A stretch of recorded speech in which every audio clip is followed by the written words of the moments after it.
المال والبنون زينة الحياة الدنيا والباقيات الصالحات خير عند ربك ثوابا وخير أملا. لا ينفع مال ولا بنون إلا من أتى الله بقلب سليم.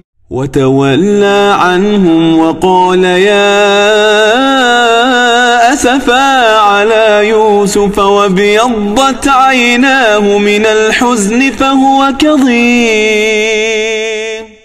قد صرفنا في هذا القرآن للناس من كل مثل وكان الإنسان أكثر شيء جدلا.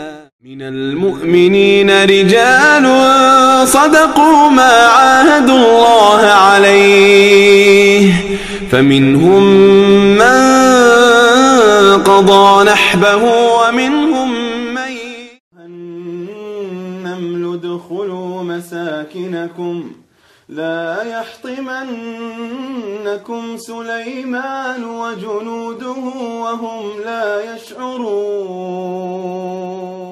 والذي جاء بالصدق وصدق به أولئك